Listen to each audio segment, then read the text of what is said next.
scripts from our novel Kensuke's Kingdom and we will perform scenes. Please be kind as we have just practiced in 2 days. They went sailing on Sundays and loved it.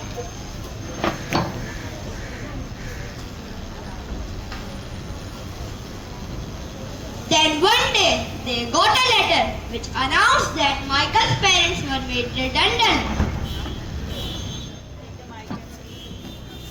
Oh no! They have let us go! What will we do now? After that, they never went sailing, and a creeping misery came over the house. That did nothing but read magazines. Mom became emotional. You just sit and do nothing. You must look for work. A few days later, Dad left and Michael found his mother crying. She had always been so strong. Mom, why are you crying? Silly beggar. Your dad's a silly beggar. What has he done? He's gone off. He just left and said he was looking for something. Don't you think that's a good thing? Maybe he can get a good job. He wouldn't hear the reason. Oh no, he's had this idea, he says. He wouldn't tell me what it was, only that he stole the car, that we are moving south and he's going to find us a place. If he thinks I'm moving, then he's got another thing coming.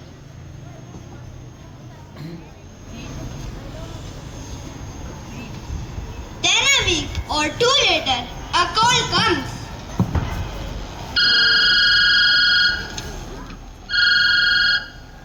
Michael knows it's his dad.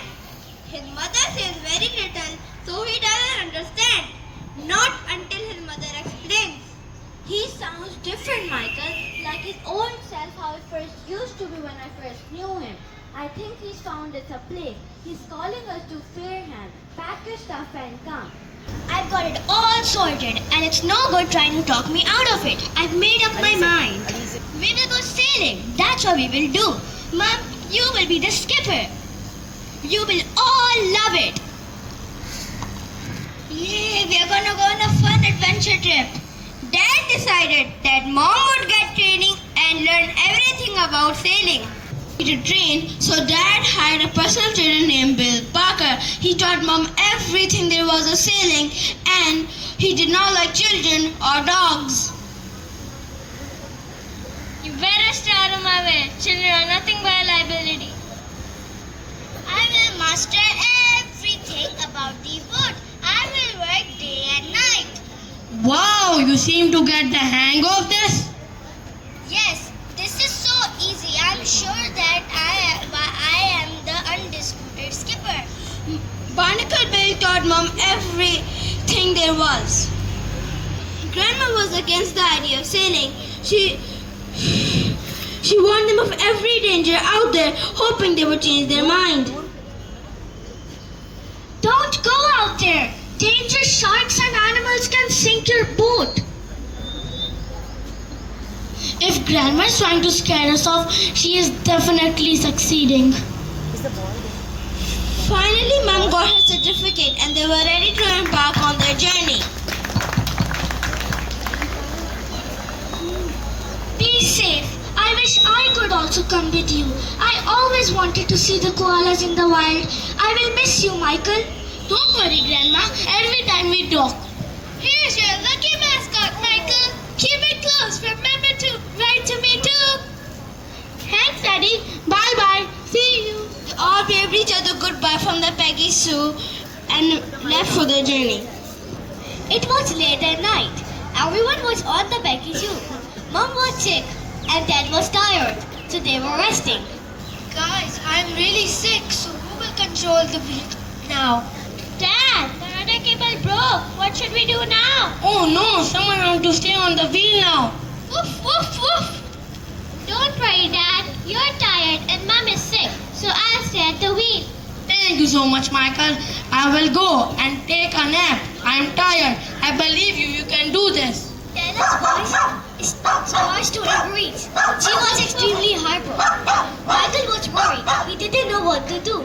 He wanted to grab her, but he couldn't leave the steering wheel. Stella, come here, Stella. Come here.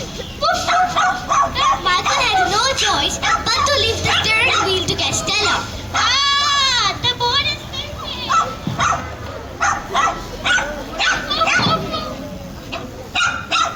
Michael tried to balance, but he couldn't. Michael tried to balance, but he couldn't. Both ended and Michael... Parents are gonna come for me. They must slide them overboard in no time. Mom! Dad!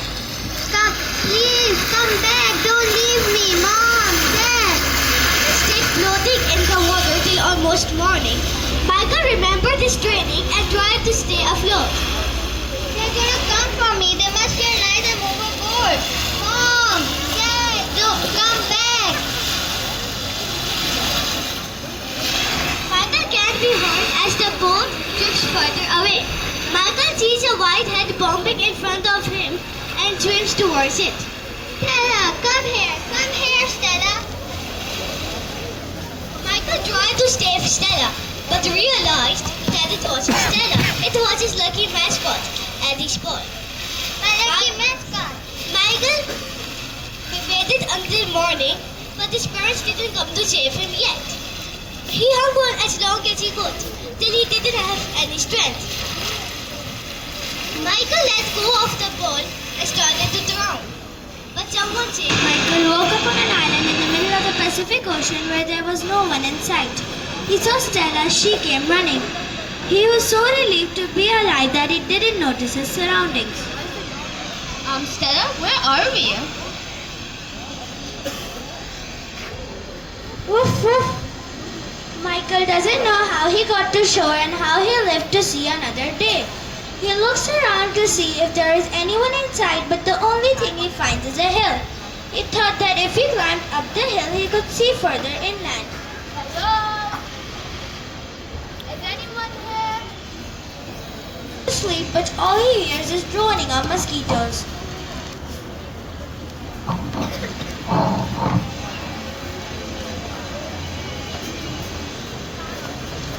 हो गया Michael lies down and finally drifts off to sleep.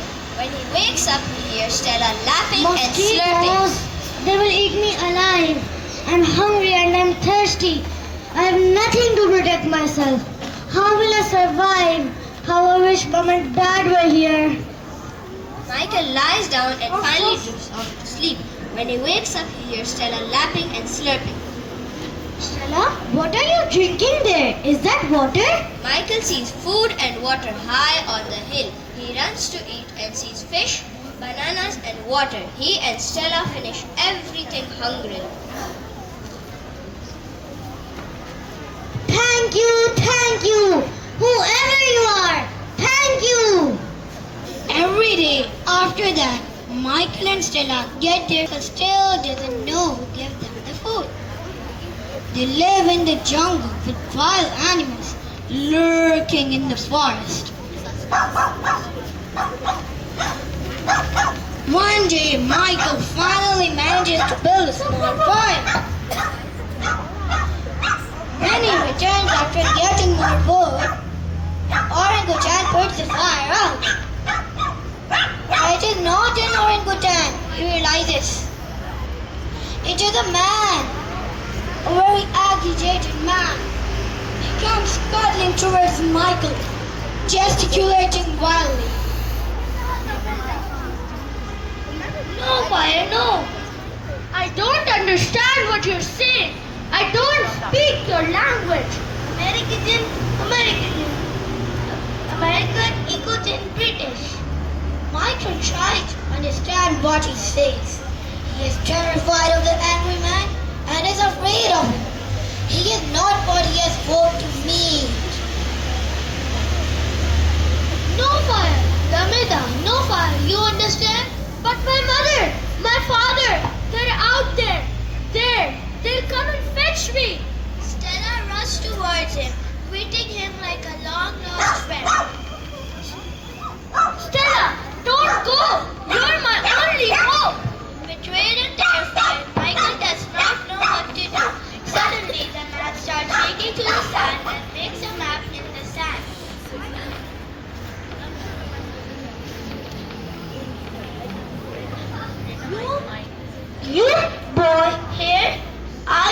Kensuke here. You understand? Michael feels as if an orphan machine, abandoned and alone in the world. He is frightened, angry, and completely bewildered. He has banished Michael as if he is a leper. Kensuke vanishes after that and he leaves Michael alone in his misery. Now, if you want to learn more about Michael, we suggest that you read the novel Kensuke's Kingdom written by Michael Morpho.